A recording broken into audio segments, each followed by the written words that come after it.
Hello and welcome to the fourth episode of How to Actually Improve at Monster Hunter. The previous chapters I discussed understanding system mechanics, weak spots and vital areas, and proper positioning. This chapter will focus on pattern recognition.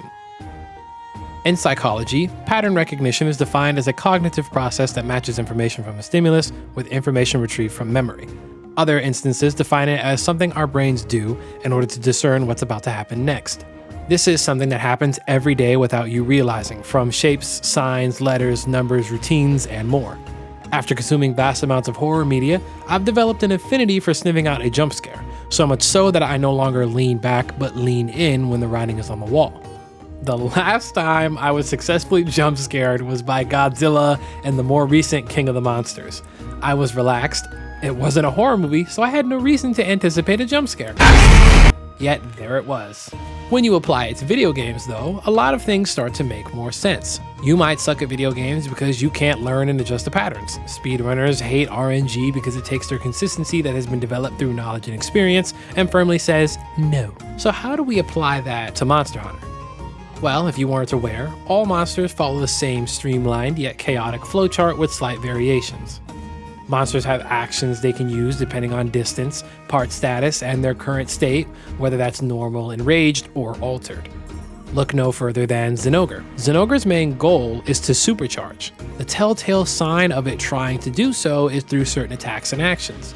Sometimes, with enough distance, it'll just start charging, but more notably are the single paw stomp into charge, the Choo Choo Tokyo Drift into charge, and the Forbidden Breakdance into charge. Repeat ad infinitum until the supercharge is achieved.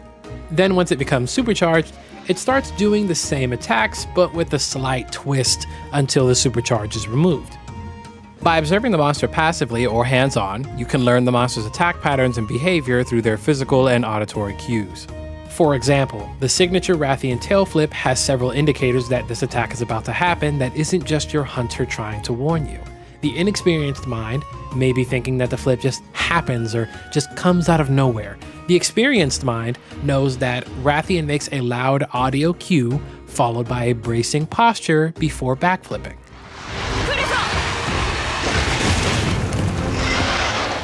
That may just be it to the inexperienced. However, what happens next depends entirely on the state of being. Is Rathian enraged? If no, then she simply remains airborne for a few seconds before landing. If yes, then she'll process a bit of information before making one of a few choices. Are you close by? Then all she needs to do is pivot to your current location and flip again. If you're not close, she'll fly a 90-degree angle to your side and then flip again. A rare option is her diving in. As for monster behavior and states, Anjanath changes attack patterns once it enrages. If Anjanath has the glowing throat, it will start mixing in fire attacks alongside its physical enraged attacks. When the throat is popped, it loses access to those fire attacks, but remains enraged until the duration is over. Rajang has similar mechanics, but can immediately enrage again if enough damage is dealt when it is knocked out of it, even if it happens immediately. While it may be easy to understand, the problem comes from addressing these behaviors during combat. Battle is merely a constant state of question and answer until a victor is decided, and for the most part, Monster Hunter doesn't allow you to ask the questions. The typical formula is, if monster does X, then you do Y, and the only question you're really allowed to ask is, what do I gain from Y? It's like taking turns, but it's always the monster's turn and you're just interrupting it until it's eventually your turn for maybe 8 to 12 seconds. Hopefully you've been paying attention to my video patterns, wink wink, as you should already know today's example monster, Magmadron. This thing operates on rails, I promise you. When Magmadron is in normal state, it does a small portion of its moveset which involves tail whips and headbutts. The core mechanic of Magmadron is when it heats its body by using fire attacks or burrowing. It has a chance to do this in its normal state, but once it enrages, all bets are off. Fire attacks and diving left and right. When I said on the rails, I wasn't kidding. Fight Magmadron. A typical fight goes like this: normal state, enrage, spin jump, tail bomb, diving attack sequences until knocked out of heated state. Repeat process without tail bomb. I'm telling you, like this demo hunt will show. As every hunt goes, we get Magmadron's attention and do enough damage to get it to enrage.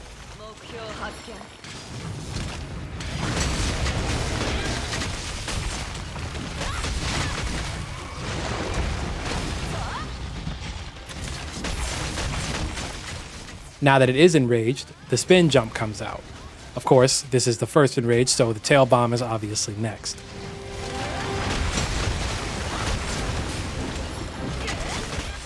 The only way this attack does not happen is if you flinch Magmadron before or during the animation. In this case, I got the knockdown because the tail was broken.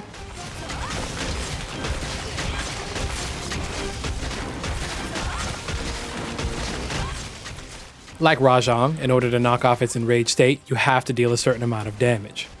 Now that the rage is over, I'll have to deal enough damage while it's toppled to rage it again. I'm currently wearing the entire Magmadron set, so I'm not doing nearly as much damage as normal.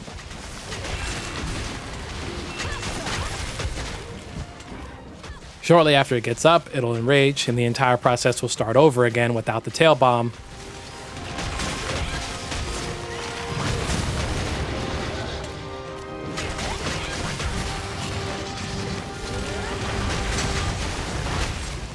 However, I get the Wyvern ride, so it kind of forces the enrage to stop, and now I have to end the Wyvern ride in order to get the process to happen up once again.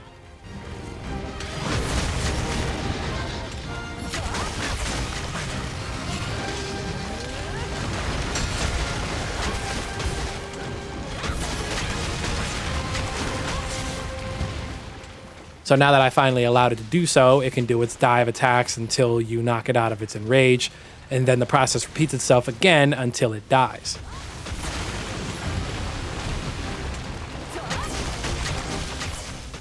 While this is a more extreme example of pattern recognition, it isn't far-fetched to apply it to other monsters. We'll get into that in a few minutes though.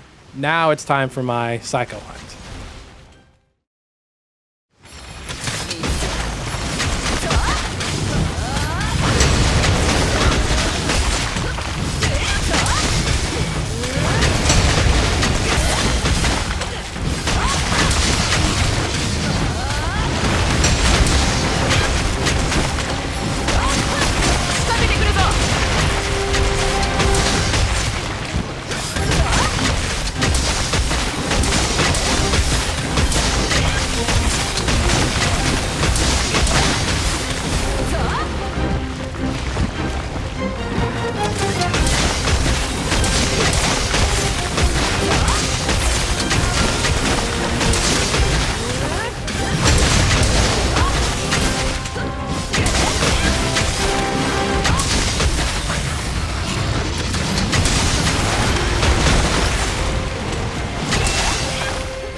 Pattern recognition isn't always going to be as easy as identifying a monster that operates on rails like Magmadron.